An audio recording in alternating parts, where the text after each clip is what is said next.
मैं जब भी कोई ड्राफ्टिंग करता हूँ just to recall my abilities, just to refresh my skills, मैं ड्राफ्टिंग के ऊपर कोई भी अच्छी किताब, जैसे पॉइंट मेड भी मैंने आपको बताया, ये मेकिंग योर केस है, और ये 2-3 और भी किताबें पढ़ी हैं मेरे पास.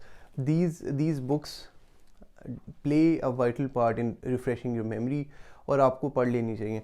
तो मैं वही अभी देख रहा था, एक जो है मैंने ओपनिंग ब्रीफ के बारे में हमने एक बात की, रिस्पॉन्डिंग ब्रीफ कैसा होना चाहिए. रिस्पॉन्डिंग ब्रीफ अगर मैं पाकिस्तानी लैंग्वेज में बोलूँ तो this would be written statement, या जो आपका रिटन रिप्लाई मिलता है प्लेंट का, उसको हम किस तरह से रिस्पॉन्ड करें. Even though this goes completely against our own judicial system, लेकिन इसको हम अप्लाई कर सकते हैं. Why not try something new in the system. For example, हम लोग जो यहाँ पे रिस्पॉन्ड करते हैं, रिटन स्टेटमेंट देते हैं प्लेंट की, उसमें हम लोग एक एक करके तमाम पैराग्राफ्स को रेफ़र करते हैं, और हम उनको जो है रिबट करते हैं, उनके काउंटर आर्गूमेंट देते हैं, एक एक पैराग्राफ को इंडिविजुअली हम एड्रेस करते हैं.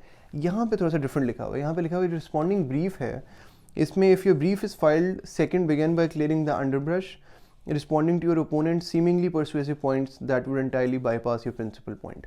मतलब आप अपना प्रिंसिपल पॉइंट बनाने से पहले जो आपका रिस्पॉन्डेंट है उसके जो वीक पॉइंट्स हैं, आप पहले उनको पॉइंट आउट करें.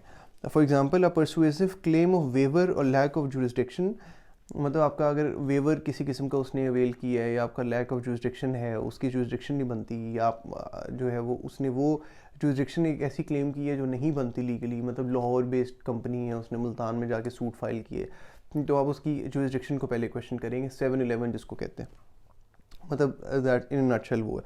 7-11 एक कम्प्लीटली डिफरेंट चीज़ है, मैं आपको सिर्फ एक कॉन्सेप्ट के लिए बता रहा हूँ, don't take my words for it. Then proceed in the other normal in the order normal for an opening brief, but use some arguments. If your adversary's points are visibly weak, if they are unlikely to have closed the judge's mind to your principal point, answer them later. मतलब अगर आपके adversary का point कोई week है तो आप उसको ignore भी कर सकते हैं. मतलब मैं तो इवन रिटन स्टेटमेंट में जो है वो ये करता हूँ कि इग्नोरेंस की तरफ जाता हूँ जो बहुत वीक पॉइंट है. I have applied this thing, और ये कोई इतना कोई इसको माइंड नहीं करता, कोर्ट्स भी इसको माइंड नहीं करती अगर आप कोई आर्गूमेंट उनका मिस भी कर देते हैं, क्योंकि जब इश्यूज़ फ्रेम होने होते हैं तो वो रेलिवेंट पॉइंट और हमारा काउंटर क्लेम को देख के ही इश्यूज़ फ्रेम होते हैं नीचे. तो that is something which I have done. और लेकिन हमारी एक नॉर्मल प्रैक्टिस ये नहीं है. नॉर्मल प्रैक्टिस में ये है कि हम एक एक पॉइंट को, be it a minor point, be it a major point, हम उसको डिस्कस करते हैं. So this is something different. There is truth to tell a division of informed opinion about the organisation of respective brief. Something an appellant should arrange points just as the appellant did without regard to preliminary refutation. We stick with Aristotle, who urged a quick demolition at the outset whenever possible. We have too often seen a judge flip back to the end of the appellee's brief, looking to see whether there is any refutation of the appellant's point that, if true as it seemed to be, would make the appellee's first point utterly academic. मतलब आपने इस तरीके से बात करनी है कि जज को उनके पॉइंट के ऊपर जाने की नौबत ना आए आप इतनी स्ट्रांगली. दिस इज़ थियोरेटिकल, इसका एज सच वो नहीं है. The advantage of placing your reply in the setting of your own case presentation plus the necessity of making your reply brief comprehensible to the retro reader suggests that you must encapsulate your case in the reply. Since there are probably more forward readers than the retro readers, we adhere to Aristotle's view that if your adversary has made any really telling point, you should refute them at the outset. अच्छा, ये Aristotle भी कहता है. Aristotle की अगर आपने theory पढ़ी है, जो एक बहुत अच्छा ओरेटर था, फिलोसोफर भी था, जूरिस्ट भी था, और एरिस्टोटल ये कहता है कि आपने जब दूसरा बंदा कोई पॉइंट स्कोर करता है और दूसरा बंदा बहुत अच्छा पॉइंट भी आपको बताता है, तो आपने हमेशा उस पॉइंट को पहले रिफ्यूज़ करना है.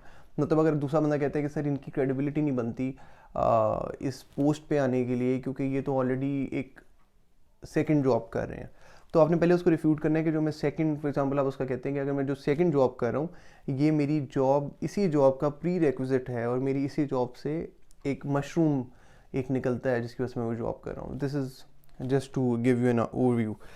One thing, however, the reply brief must not contain brand new arguments that you didn't think of or didn't have space for in your principal brief. जो आपका अच्छा जो रिप्लाई है किसी भी चीज़ का, इसमें जो आपने अपने ब्रीफ में आपने चीज़ नहीं बताई, तो उसका आपने एक नया आर्गूमेंट आपने रेज नहीं करना है. Whenever you responding to something, never raise a new argument. ये एक बहुत इंपॉर्टेंट है.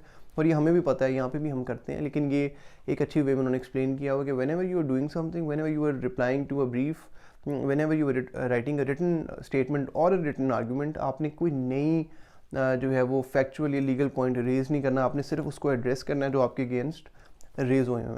तो ऑलवेज बी, अगर आपने कोई नया पॉइंट करना है, ऑब्वियसली ओपनिंग ब्रीफ आपने अपना उस तरीके से करना है जो मैंने आपको पहले बताया। रिस्पॉन्डिंग ब्रीफ में आपने कोई नई बात नहीं छेड़नी, आपने सिर्फ उनकी बात का जवाब देना है।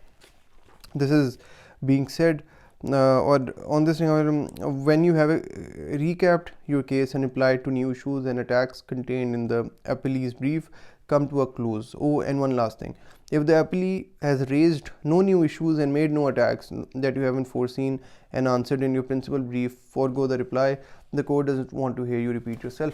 मतलब ये कहता है कि अगर आपने जो आपका जो अगर आपने एक अपने जो मेन पॉइंट्स थे, आपका जो रिटन ब्रीफ था या ओपनिंग ब्रीफ था, उसमें आपने कोई ऐसा पॉइंट, अगर आपने उस वहाँ पे कोई ऐसा पॉइंट रेज किया हुआ है जिसके अगेंस्ट आपको जो मतलब अगर आपके अगेंस्ट कोई ऐसा पॉइंट रेज हुआ है जो ऑलरेडी आपने अपने जो उससे पहले अपनी ब्रीफ दिया हुआ है उसमें आपने एड्रेस कर दिया है, तो आपने रिस्पॉन्डिंग ब्रीफ में आपने उसको नहीं करना, आपने उसको एड्रेस नहीं करना, क्योंकि रिपीट नहीं करना। ऑब्वियसली ओपनिंग ब्रीफ हो या रिस्पॉन्डिंग ब्रीफ हो, हमें अपने जो आर्गूमेंट्स हैं वो हमें रिपीट नहीं करने चाहिए।